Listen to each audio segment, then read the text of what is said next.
നിങ്ങൾ സ്വീകരിക്കണമെന്നും വിനീതമായി നിങ്ങളോട് അഭ്യർത്ഥിക്കുകയാണ്.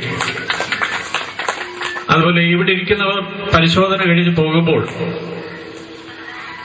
നിങ്ങളുടെ അയൽവാസികളോടോ അല്ലെങ്കിൽ സുഹൃത്തുക്കളോടോ കാണുന്ന ബന്ധപ്പെട്ടവരോടോ ഇങ്ങനെ ഒരു ക്യാമ്പ് നടക്കുന്നുണ്ടെന്നും ആ ക്യാമ്പ് പ്രയോജനപ്പെടുത്തണമെന്നും നിങ്ങൾ അറിയിക്കണം. ഇതിന്റെ ഭാരവാഹികളോടും പ്രിയപ്പെട്ട നാട്ടുകാരോടും എല്ലാവരോടും നന്ദി, സർവേശ്വരന്റെ പേരിൽ നന്ദി രേഖപ്പെടുത്തിക്കൊണ്ട് ഞാൻ അവസാനിപ്പിക്കട്ടെ. അഭിവാദനങ്ങൾ. ബഹുമാന്യനായ അധ്യക്ഷൻ ശ്രീ അലിക്കുഞ്ഞി സാഹിബ്, ഈ യോഗം ഉദ്ഘാടനം ചെയ്ത ജില്ലാ കളക്ടർ ശ്രീ ഷാജഹാൻ, വേദിയിലുള്ള മറ്റ് പ്രമുഖരെ, എന്റെ മുമ്പിൽ ഇരിക്കുന്ന ഈ നല്ലവരായ നാട്ടുകാരെ, ആദ്യമായി നമ്മുടെ രാജ്യത്തിന്റെ രോഗ അവസ്ഥ കാണിക്കുന്ന കണക്കുകളാണ്. ആ കണക്കിന് പ്രകാരം നോക്കുകയാണെങ്കിൽ നിസ്സംശയം പറയാം, കേരളം ഏറ്റവും ആരോഗ്യമുള്ള സംസ്ഥാനമാണെന്ന്. അതേപോലെ നമ്മൾ ഒരാൾ ജനിച്ചാൽ നമ്മൾ എത്ര വർഷം ജീവിക്കും എന്ന് ചോദിച്ചാൽ കേരളത്തിലാണ് ആൾക്കാർ ഏറ്റവും കൂടുതൽ ജീവിക്കുന്നത്. ഇപ്പോഴത്തെ കണക്കനുസരിച്ച് സ്ത്രീകൾ 76 വയസ്സുവരെയും പുരുഷന്മാർ 70 വയസ്സുവരെയും ആയുർദൈർഘ്യം ഉള്ളവരാണ് എന്നാണ് കണക്കാക്കുന്നത്. അത് ഇന്ത്യയിലെ ഏറ്റവും കൂടുതലുള്ള സംസ്ഥാനമാണ് നമ്മുടെ കേരളം. ഡെവലപ്ഡ് കൺട്രീസുമായിട്ട് താരതമ്യപ്പെടുത്തി കഴിഞ്ഞാൽ ഈ മരണകാരണം വിദേശ രാജ്യങ്ങളിലെ, അതായത് ഡെവലപ്ഡ് കൺട്രീസ്, അമേരിക്ക പോലുള്ള ഡെവലപ്ഡ് കൺട്രീസിലെ കണക്കുമായിട്ട് കമ്പയറബിൾ ആണ്. മരണത്തിന്റെ ഏറ്റവും കൂടുതൽ കാരണം കാണിക്കുന്നത് ഹൃദ്രോഗവും വാസ്കുലർ ഡിസീസസും, അതായത് ഹൃദ്രോഗം അല്ലെങ്കിൽ സ്ട്രോക്ക്, അതേപോലുള്ള അസുഖങ്ങളാണ് ഏറ്റവും കൂടുതലായി കാണപ്പെടുന്നത്.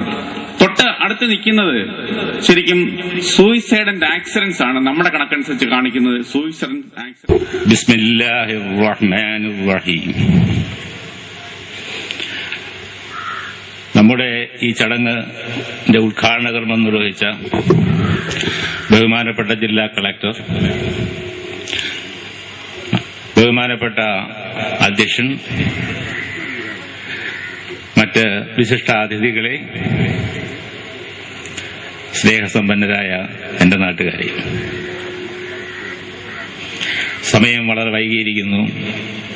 അതുകൊണ്ട് ഞാൻ ഒരധിക പ്രസംഗത്തിനൊന്നും മുതിരുന്നില്ല. ഈ മെഡിക്കൽ ക്യാമ്പിന്റെ 2 സവിശേഷതകൾ മാത്രം ഊന്നി പറഞ്ഞുകൊണ്ട് മറ്റു ചില പ്രധാന കാര്യങ്ങൾ ഒരു ഡോക്ടറെക്കാളുപരി ജില്ലാ കളക്ടറും അത് വിശദീകരിച്ചുകൊണ്ട് എന്റെ സ്നേഹിതൻ ഡോക്ടർ നാസിമുദ്ദീനും ഇവിടെ അവതരിപ്പിക്കുകയുണ്ടായി. പക്ഷെ ഈ ക്യാമ്പിന്റെ പ്രത്യേകത ഞാൻ കണ്ടത്, ഇവിടെ കമ്മ്യൂണിറ്റി മെഡിസിൻ എന്നൊരു സെക്ഷനുണ്ട്. കമ്മ്യൂണിറ്റി മെഡിസിൻ എന്ന് വെച്ചാൽ, അഥവാ സോഷ്യൽ ആൻഡ് പ്രിവെന്റീവ് മെഡിസിൻ, അത് മനുഷ്യന്റെ ശാരീരികവും മാനസികവും സാമൂഹ്യവും മാത്രമല്ല ഒരു പരിധിവരെ ആത്മീയവുമായ